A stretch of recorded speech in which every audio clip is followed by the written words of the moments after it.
اعوذ باللہ من الشیطان الرجیم بسم اللہ الرحمن الرحیم یا صاحب الجمال و یا سید البشر من وجهک المنیر لقد نفر القمر لا يمكن الثناء كما كان حقه بعد از خدا بزرگ تو ہوئی قصہ مختصر رضی اللہ عنا سیدنا و مولانا محمد صلی اللہ علیہ وآلہ وسلم ما هو اہل یا رب لک الحمد كما ينبغي لجلال وجهك وعظیم سلطانک رب اشرح لی صدری ویسر لی امری واحلل عقدۃ من لسانی یفقہوا قولی رب زدنی علما رب زدنی علما رب زدنی علما۔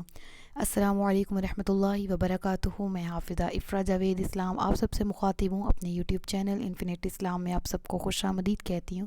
امید کرتی ہوں آپ سب خیریت سے ہوں گے، زندگی پرسکون پر اطمینان اور ایمان بالخیر گزر رہی ہوگی۔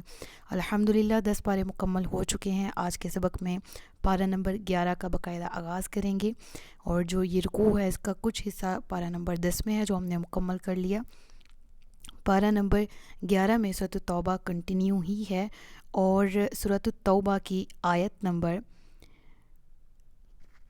93 تک ہم نے پڑھ لیا تھا۔ 94 سے آج کے سبق کا آغاز کریں گے، جس میں اللہ رب العزت ارشاد فرماتا ہے یعتذرون الیکم اذا رجعتم الیہم قل لا تعتذروا لن نؤمن لکم قد نبأنا اللہ من اخبارکم وسیری اللہ عملکم ورسولہ ثم تردون الی عالم الغیب والشہادۃ فینبئکم بما کنتم تعملون۔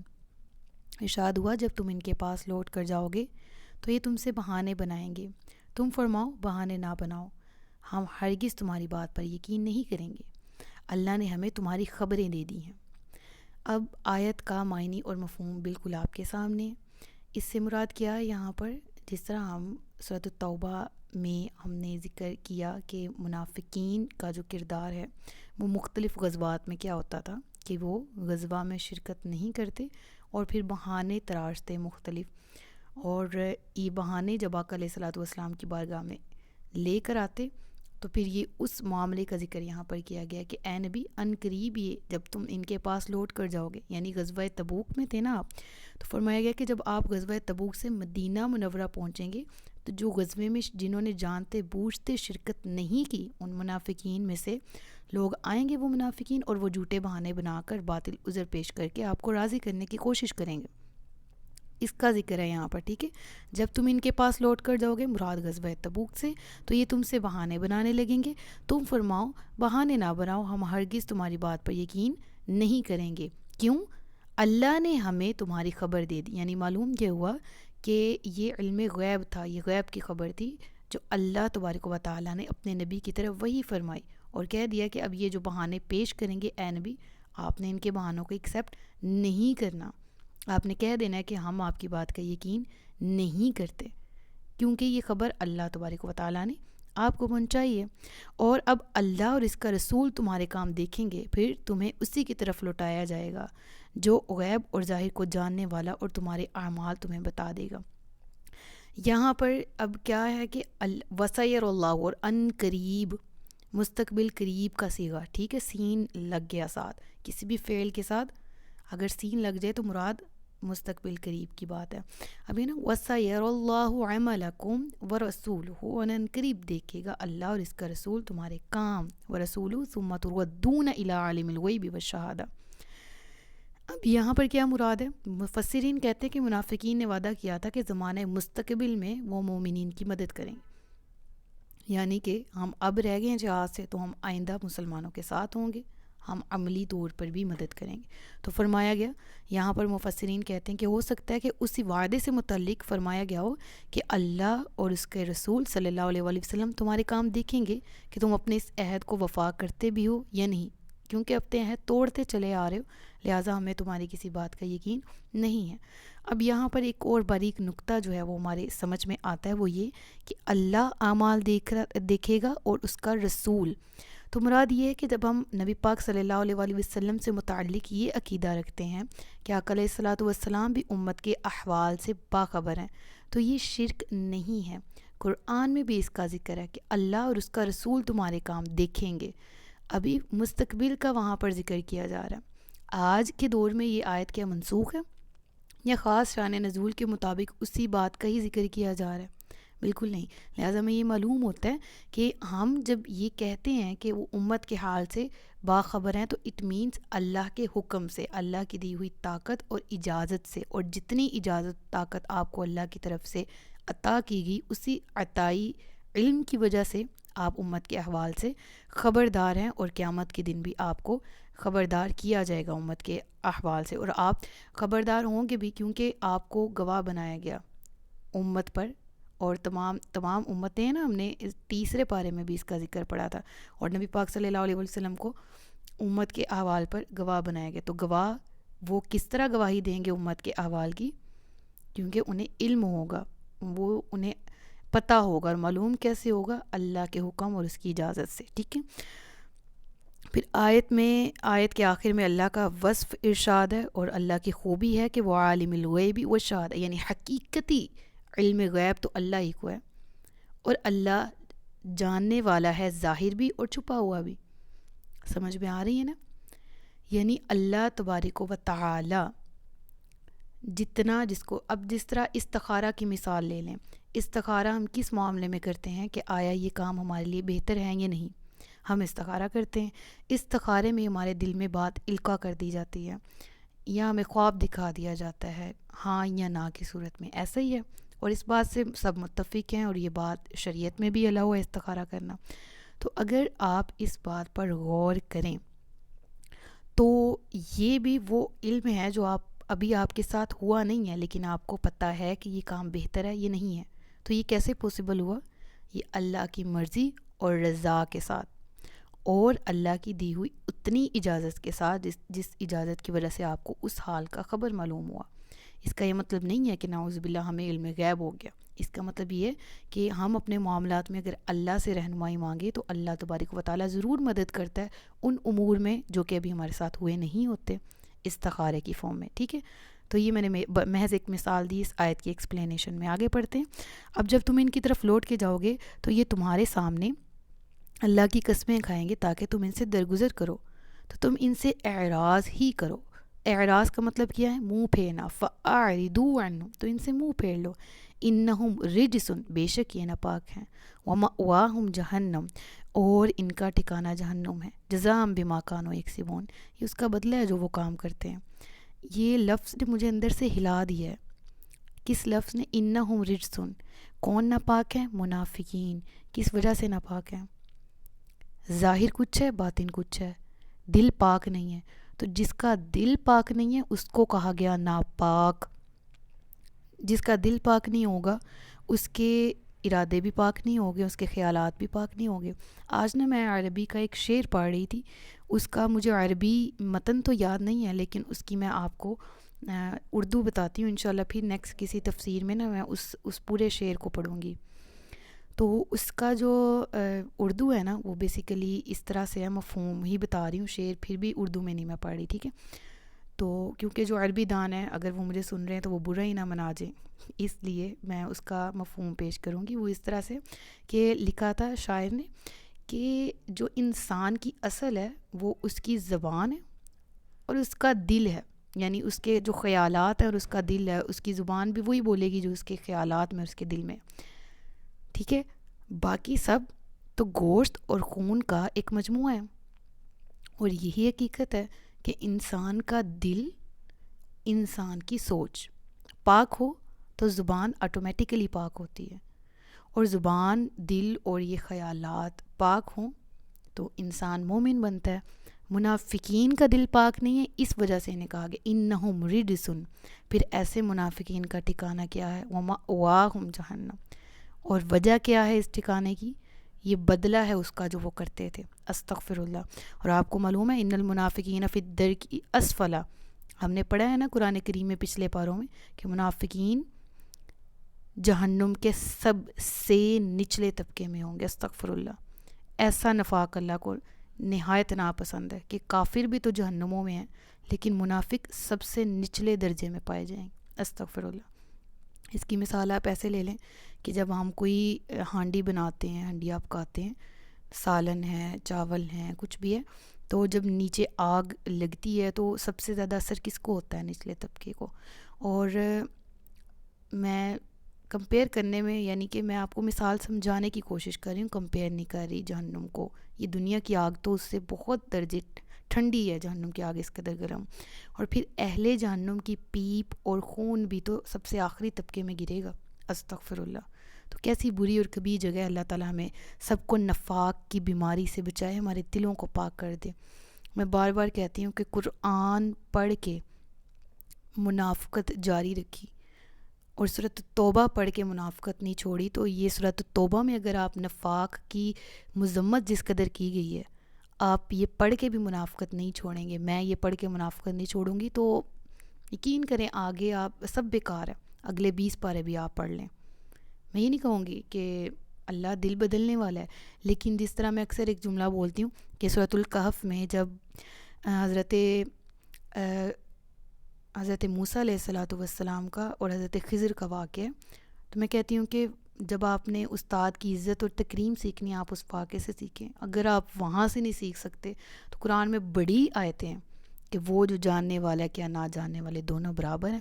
پھر فاسألوا اہل الذکر ان کنتم لا تعلمون، اگر تم نہیں جانتے تو علم والوں سے پوچھو، علم والوں سے سوال کرو. یہ ساری آیتیں بڑی پڑی استاد کی تعظیم میں، لیکن اس واقعے سے اگر استاد کی عزت نہیں سیکھی نا تو بڑے گھاٹے کا سودا ہے. اسی طرح سورۃ المنافقون بھی قرآن کریم میں ہے، اس میں منافقین کا ذکر. اس سورہ میں سورۃ توبہ میں منافقین کا ذکر، اور یہ ایک مفصل سورہ ہے، ڈیٹیلڈ سورہ ہے، ٹھیک ہے. اور اس میں بھی اگر پڑھ کے منافقت نہیں چھوڑی، ہم مومنوں نے، منافق فی العمل ہم ہیں، اور اگر ہم نے یہ کام نہیں چھوڑا تو یہ بھی بہت گھاٹے کا سودا ہے. اللہ تعالیٰ ہمیں اس گھاٹے کے سودے سے بچائے اور ہمیں نفع عطا کرے، اور وہ نفع جنت کی صورت میں، اجر و ثواب کی صورت میں ہو. آمین. آگے پڑھتے ہیں. تمہارے سامنے قسمیں کھاتے ہیں تاکہ تم ان سے راضی ہو جاؤ، اگر تم ان سے راضی بھی ہو جاؤ تو بے شک اللہ تو نافرمان لوگوں سے راضی نہیں ہوگا. یہاں مومنین سے خطاب ہے، اور کیا کہا گیا؟ مسلمانوں سے، کہ اگر یہ مسلمانوں کے گروہ بھی تھے، ٹھیک ہے، جو کہ مدینہ طیبہ میں تھے موجود، اور منافقین ان کے رشتہ داروں میں سے بھی تھے بہت، ٹھیک ہے نا. تو فرمایا گیا کہ اگر یہ تم لوگوں کے سامنے جھوٹی قسمیں کھاتے ہیں اللہ کی تاکہ انہیں دنیاوی نفع حاصل ہو، اور تمہیں یہ اپنی قسموں کا اعتبار دلانے کی کوشش کرتے ہیں، تو اگر تم ان کا عذر قبول کرتے ہوئے ان سے راضی بھی ہو جاؤ، کیونکہ مسلمان بہت سے ایسے تھے نا جن کے سامنے ان کا ظاہری عمل ہی تھا. تو اللہ فرماتا ہے اگر تم ان کا عذر قبول کر بھی لیتے ہو تو کیا ہوگا کہ انہیں اس کا بھی کوئی فائدہ نہیں ہوگا. کیوں؟ کیونکہ ان کا دل تو ناپاک ہے، اور اللہ ان کے دل کے کفر اور نفاق کو جانتا ہے، اس لیے وہ ان سے کبھی راضی نہیں ہوگا. تو معلوم کیا ہوا؟ یہ مسلسل تیسری آیت ہے جس میں ہم پڑھ رہے ہیں کہ وہ جھوٹی قسمیں کھائیں گے، وہ جھوٹی قسمیں کھائیں گے، وہ جھوٹے بہانے پیش کریں گے. تو مراد کیا ہے؟ حدیث کا مفہوم بھی آپ کے سامنے عرض کرنے لگی ہوں کہ جھوٹی قسمیں کھانا بھی منافقین کا کام ہے، اور جھوٹی قسمیں کھانا فاسقوں کا کام ہے، فاسقین کا، ٹھیک ہے. تو اللہ تعالیٰ منافقت سے اور فسق سے ہمیں بچا کے رکھے. آمین. دیہاتی منافق کفر و منافقت میں زیادہ سخت ہیں، اور اس قابل ہیں کہ ان احکام سے جاہل رہیں جو اللہ نے اپنے رسول پر نازل فرمائے، اور اللہ علم والا اور حکمت والا ہے.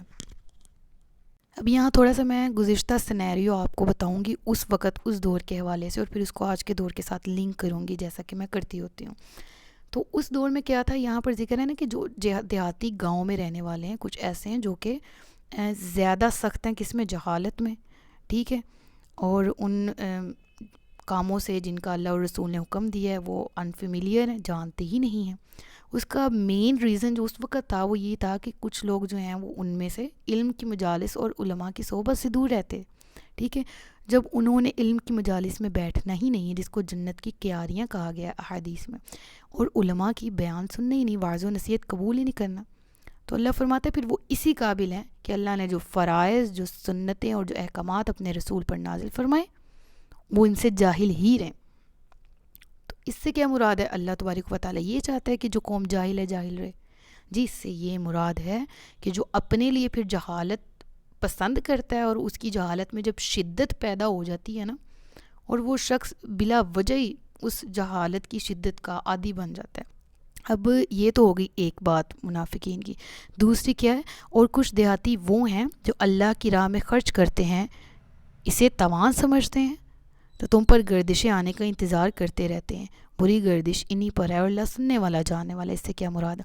یعنی جب زکوٰۃ کا حکم ہونا، صدقات کا، تو وہ ہوتے تو منافقین تھے نا، منافقت کے لبادے میں، تو کیا کرتے تھے کہ مجبوراً زکوٰۃ تو نکالنی پڑنی تھی کیونکہ خود کو مسلمان کہتے ہیں۔ پھر اس کے بعد اس کو کیا کہتے ہیں؟ اللہ کی راہ میں خرچ کرتے ہیں تاوان سمجھتے ہوئے۔ استغفر اللہ، دور حاضر میں بھی ایسے لوگ ہیں جو کہتے ہیں کہ بس نہ ہی دینی پڑے زکوٰۃ۔ اور میں تو شوق رہ گئی ایک یہ خاتون کا بیان سن کے، مجھے ہنسی اس وجہ سے آ رہی کہ میں نے کبھی سوچا بھی نہیں تھا۔ انہوں نے یہ کہا کہ زکوٰۃ ہم جو نکالتے ہیں وہ ہم اپنی فیملی آپس میں ہی ایک دوسرے پہ خرچ کر لیتے ہیں کیونکہ گھر والوں کا حق پہلے ہوتا ہے۔ تو میں مطلب میرے کبھی سوچا بھی نہیں تھا کہ عوام ایسا بھی کر سکتے ہیں۔ لائک ہم نے مصارف زکوٰۃ پڑھے ہیں، ان میں سے ہم نے کہا کوئی ایک بھی نہیں ہے ان 8 کے 8 میں سے تو ہم کسی دوسرے پہ، ایون مسجد میں بھی ہم زکوٰۃ نہیں دے سکتے، صحیح ہے؟ تو وہ لوگوں نے اپنا ہی دین بنایا ہوا ہے، ٹھیک ہے، اپنے ہی خود سے ہی عقائد سے گڑھ لیے کہ ایسا جائز ہے، ایسا ہونا چاہیے، ایسا ہو سکتا ہے۔ کہتی ہیں ہم آپس میں ہی، میرے بیٹے جو ہیں وہ ایک دوسرے پہ، کیونکہ گھر والوں کا حق پہلے ہے، کیونکہ ماں باپ کا حق پہلے ہے، ٹھیک ہے۔ تو وہ اس میں الگ بحث ہو سکتی ہے کہ کیا ان کو کس صورت میں ہم صدقات دے سکتے ہیں، اور بلا شبہ اگر صدقے بہترین صدقہ ماں باپ پہ خرچ کرنا ہے، لیکن زکوٰۃ کے بہت سے اصول ہیں۔ اس کا یہ مطلب نہیں کہ آپس میں ہی بانٹ لی جائے، آپس میں ہی کھا لی جائے، ٹھیک ہے۔ تو وہ منافقین کیا کرتے تھے؟ تم پر بری گردشیں آنے کے انتظار، یعنی جب ابھی تو دین پھیل رہا ہے نا تو وہ تمہارے انڈر ہیں، تو اللہ فرماتا ہے کہ وہ مجبوراً تو دار اسلام میں داخل ہے لیکن وہ تمہارے برے دن آنے کا انتظار کر رہے ہیں، نعوذ باللہ۔ اگر تم پر گردش زمانہ ہے، تم پر برے دن سے مراد تنگ حالات ہیں، ٹھیک ہے، تو اگر تنگ حالات آتے ہیں تو پھر یہ اپنا آپ دکھائیں گے، لیکن اللہ فرماتا ہے کہ برے دن تو انہی پر ہیں، حقیقی طور پر بری گردش انہی کی ہے اور اللہ جاننے والا ہے۔ اور کچھ گاؤں والے وہ ہیں جو اللہ اور قیامت پر ایمان رکھتے ہیں اور جو خرچ کرتے ہیں اسے اللہ کے ہاں نزدیکیوں اور رسول کی دعاؤں کا ذریعہ سمجھتے ہیں۔ سن لو، بے شک وہ ان کے لیے اللہ کے قرب کا ذریعہ ہے، ان قریب اللہ انہیں اپنی رحمت میں داخل فرمائے گا، بے شک اللہ بخشنے والا مہربان ہے۔ یعنی مراد وہ منافقین کا ذکر نہیں ہے، اب یہاں پر دیکھیں دیہات کے منافقین کا ذکر کر کے کہا نا کہ وہ ہیں جو کہ منافقت میں زیادہ سخت ہیں۔ اب یہاں اس آیت میں اب وہاں دیہات میں وہ لوگ بھی تو رہتے تھے جو اہل ایمان تھے، پھر ان کا خاص ذکر کیا گیا۔ میں نے کہا قرآن کریم میں بینس بہت ہے، میں اکثر کہتی ہوں کہ جہاں جہنم کا ذکر ہے جنت کا مسٹ سے وہاں پر ہوگا، جہاں جنت کا ہے وہاں پر جہنم کا ضرور ہوگا۔ یعنی نہ خوش فہمی پالی جائے کہ جنت تو ایسے مل جانی ہے ہمیں، نہ یہ غلط فہمی پالی جائے کہ اللہ کی ذات بہت سخت ہے، جبار ہے، قہار ہے۔ آپ اللہ کے ناموں کا مطالعہ کر لیں، 99 ناموں کا، آپ کو 99% تو اس کی صفات رحمانیت اور رحیمیت کا مجموعہ ہی ملیں گے، ٹھیک ہے، رحمانیت اور رحیمیت ان کا مجموعہ لگیں گے۔ کچھ ہیں اور ان پر بھی ہمارا ایمان ہے۔ المتکبر، اس کی ذات کو یہ ورڈ سوٹ کرتا ہے، القہار اس کو سوٹ کرتا ہے، الجبار بے شک وہ جبار ہے، ٹھیک ہے۔ تو یہ نام اس لیے ہیں کہ اللہ تبارک و تعالیٰ کا خوف بھی دل میں رہے، یہ صفات بھی اس لیے ہیں کہ بے شک وہ بدلہ لینے والا بھی ہے، وہ قہر نازل کرنے والا بھی ہے، وہ متکبر بھی ہے بلا شبہ، ٹھیک ہے۔ تو یہاں پر ان دیہاتیوں کا ذکر کیا گیا ہے جو کہ اہل ایمان تھے، منافقین نہیں تھے۔ پھر ان کے بارے میں ذکر کر کے کہا جو اللہ اور اس کے رسول پر ایمان لاتے ہیں اور جب وہ خرچ کرتے ہیں تو وہ اس کو کیا ذریعہ سمجھتے ہیں؟ اب وہ وسیلہ سمجھتے ہیں۔ جب بھی آپ کچھ خرچ کر رہے ہو نا، کوئی بھی دن ہے، پیر، منگل، بدھ، جمعہ، جمعہ، ہفتہ، اتوار، محرم، صفر، ربیع الاول، ربیع الثانی، جمادی الاول، جمادی الثانی، رجب، شعبان، رمضان، شوال، ذوالقعدہ، ذوالحج، کوئی مہینہ ہے، کوئی دن ہے، آپ خرچ کر رہے ہیں اور اس کو وسیلہ بنا رہے ہیں، کسی بھی صورت میں آپ خرچ کر کے اس کا وسیلہ سمجھتے ہیں، قربات عند اللہ، اللہ کے ہاں نزدیک ہو جائیں، اللہ کے ہاں پسندیدہ ہو جائیں، وصلوات الرسول، اور رسول کی دعاؤں کا ذریعہ بن جائے۔ اللہ اکبر، کیسی پیاری بات ہے۔ وہ اس دور میں اعراب ایسا ہی کرتے تھے نا کہ اعراب دیہاتیوں کو کہتے ہیں، اعراب جو بھی میرے منہ سے نکلا ہے نا، یہ وہ حالت ہوتی ہے نا اسم کی، رفع نصب جر گرامر میں، وہ بھی پڑھ رہی ہوں میں گرامر، اور پڑھتے رہتے ہیں، پڑھاتے رہتے ہیں، تو وہ والا لفظ جو ہے وہ منہ سے اسکپ ہو گیا۔ بہرحال سن لو، بے شک وہ ان کے لیے اللہ کے قرب کا ذریعہ ہیں۔ اب سمجھ آ گئی، یعنی جو یہ نیت کرتے ہیں کہ یہ ہمارے صدقات، یہ ہمارا اللہ کی راہ میں دینا قرب کا ذریعہ بنے، تو پھر فرمایا گیا ہاں ضرور، بے شک الا انہا قربۃ اللہ، بے شک یہ قرب کا ذریعہ ہے، ان قریب اللہ داخل کرے گا انہیں اپنی رحمت میں، ان اللہ غفور الرحیم، بے شک اللہ بخشنے والا مہربان ہے۔ تو یہاں پر ہم آج کا سبق اینڈ کرتے ہیں، انشاءاللہ نیکسٹ لیکچر میں نیکسٹ رکوع پڑھیں گے۔ صدق اللہ العلی العظیم و صدق رسولہ النبی الکریم ونحن علی ذلک من الشاہدین والشاکرین، ربنا تقبل منا انک انت السمیع العلیم۔ ابھی اس رکوع میں جو بات سمجھنی ہے ضرور سمجھ لیجیے گا، کمنٹس میں آپ کویشچن پوچھ سکتے ہیں۔ اپنا بہت سا خیال رکھیے گا، مجھے دعاؤں میں یاد رکھیے گا۔ تاج تارے ختم نبوت زندہ باد، پاکستان ہمیشہ زندہ باد۔ السلام علیکم ورحمۃ اللہ وبرکاتہ۔